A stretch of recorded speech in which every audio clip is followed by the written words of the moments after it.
What's happening, folks? Sean the Average Angler, and we are rolling into September. Man, the year's going by fast. With September, it can bring some challenges. Things are going to start changing. The days are getting shorter, the nights are getting cooler, so it's going to trigger a transition. And here in our area, it's already started. Last week it was in the 70s during the day, 50s overnight. Today it's 100 degrees out. Okay, that's kind of our weather this time of year. It'll kind of go back and forth, back and forth. But the main thing is, in addition to the cooler nights, is the days are getting shorter. So it's sending the message to the fish that they need to change. So in today's video, we're going to go over how to stay on fish as they are transitioning. We're going to go over baits for September. I'm going to talk about how to do it, where to do it, what to look for, and how we're going to find them and stay on them. Stay tuned.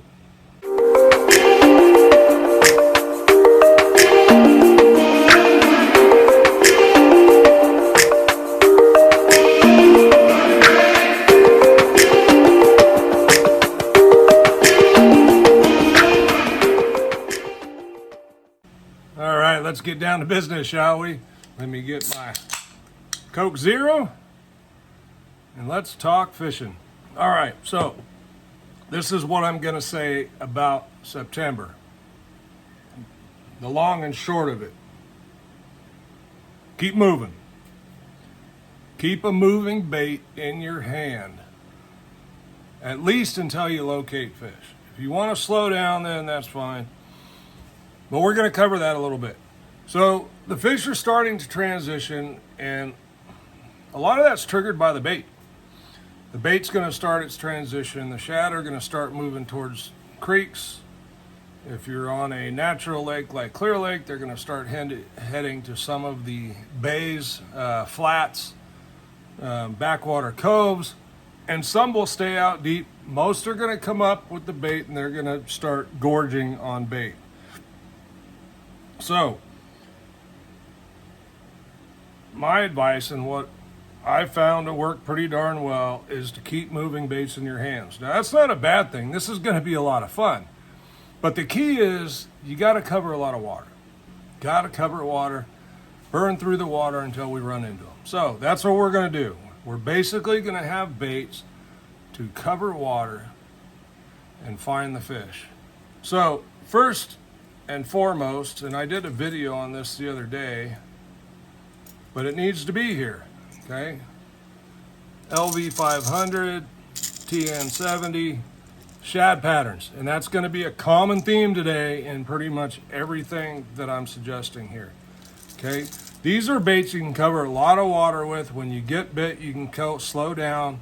You can try some different things if you want, but these are going to be a key player. And on Clear Lake, these will be, well, a lot of times you just keep these in your hands. When you discover the schools, you can just sit on the schools and catch one after another, after another, after another. Okay?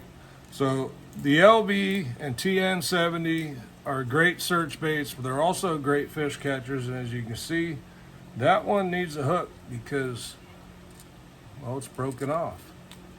That one's broken off, and it looks like the tip is broken off of the back there. So that needs some hooks. Which the hooks are in the boat. That's where they always stay. All right, moving on. All right, so I guess I should mention too that I'm going to give you a couple choices whether you're fishing a grass lake or a lake without grass. Now the LV and the TN, you can rip it out of the grass, so it's going to apply to both. Same story, okay? Next, buzz bait. I like to throw the double buzz. A lot of commotion. This is a 3/8. I can reel it a little bit slower, but I'm still covering a lot of water. And what I put on this the other day, Hog Farmer Spunk Shad and Electric Shad, okay? They were crushing it. Did it have anything to do with the trailer? I don't know. I just feel comfortable with it. It helps keep the bait up on the surface a little bit better, a little more surface area. Buzzbait's a lot of fun. You use what you like for your lake. I like the double buzz for the California Delta and for Clear Lake. Berryessa, still a double buzz. Everything eats it. It's just, I like the double buzz a lot. All right. Now, buzz baits aren't necessarily the best thing in grass, so if you get in a little bit heavier grass and you want to fish it, this is the Spro Essential Kickin' Frog. Okay? It kicks really well.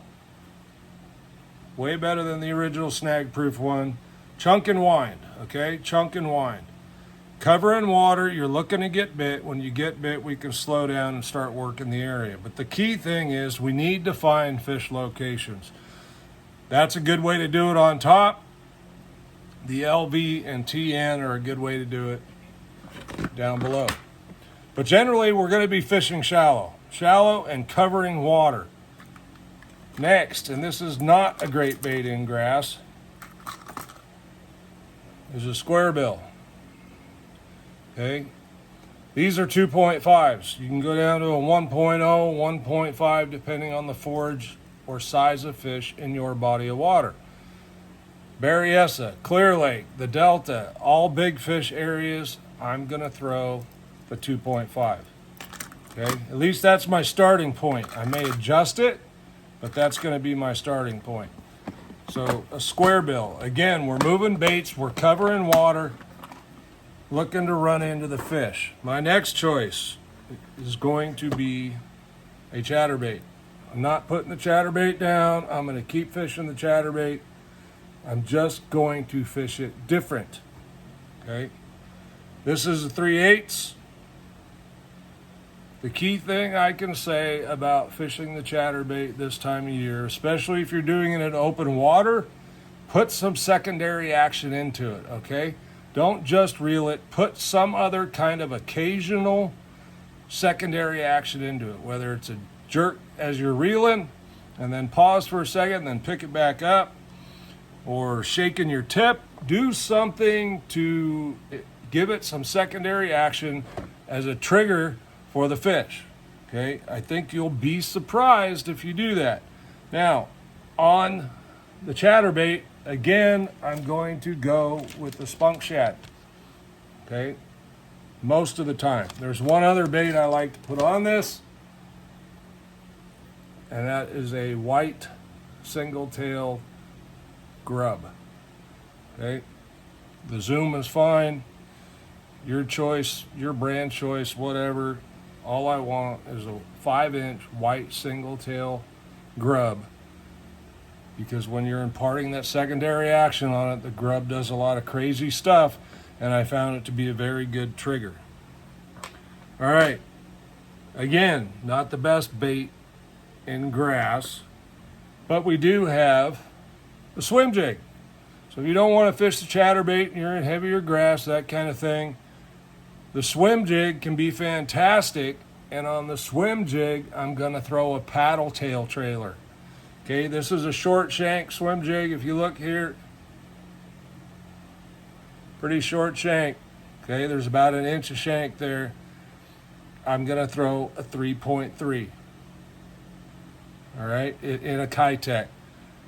There's some other brands you can mess around with. You can always shorten them. It's no big deal. It's covered under the skirt, but this is a great way to fish in the grass. Now, after I show you the baits, we'll talk a little bit about some other areas to look. But for the most part, you're going to be looking for flats, openings to smaller bays, marinas, those kinds of things. The other thing that you can use is a underspin, and I'm sorry, they're in the boat. I couldn't grab one. You know, getting back on the swim jig. This is a bait that you can take and throw a swim bait on, okay, like a bigger Kitech. Now, one thing about throwing the Kitechs this time of year is you really need to figure out what they want. Because there's going to be a lot of small bait in the water, but there's also going to be a lot of very mature bait in the water. So you got big and you got small. So you might need to drop down as low as a 2.8, 3.3. You might need to go up to a 4.8 or a 5.8. You decide on your body of water based on the forage that you're seeing. That'll help you narrow it down. Now, one of my favorites. Again, we're covering water, folks. And in covering water, we want drawing power. So a glide bait of some sort, okay? These are all choppers. Shad. This is a darter. Again, I want to stick with whatever. For me, it's shad. Depends on what bait is in your body's water. Bone is always a good color this time of year. A lot of drawing power, and the big fish will be eating bigger bait. Okay, that's just generally what I see and what I've found from fishing tournaments for so many years, and just even fun fishing for so many years, is if you can find the bigger bait, you're going to find the bigger fish. It's just the way it works. Not saying you won't catch bigger fish around small bait. What I'm saying is if you find the bigger fish, I can't talk. If you find the bigger bait, you will find bigger fish, okay? The bigger fish don't want to work more than they have to get a good meal. And it's always a tough one, folks, finding the bigger bait. But when you do, you know it. And that's when some other techniques will come into play, okay? So that's my bait choice. We're going to cover a few others. Like I mentioned, the underspin. You're going to have to figure out which way to go, big or small, based on the forage in your body of water. The other one, right along there with the underspin, is just the flashy swimmer. If it's weedless, you're throwing around grass, that kind of stuff. And the other thing I want to mention, docks. Docks and wood, okay? Dock pilings, lay down wood and that kind of stuff. As that grass starts to die, wood is going to become the next best thing for the bass, okay? Generally, if it's around docks, they're going to have shade. They just work around the piling, and food's going to come to them. Same thing with laydowns. They can get under it, move around it, find shade, and the bait's going to come to them. Wood tends to grow algae, which provides the rest of the ecosystem for the bass. Once you locate them, and this is especially if you locate the bass on that bigger bait, there's a couple of things you can do. You can stick with how you caught them to begin with.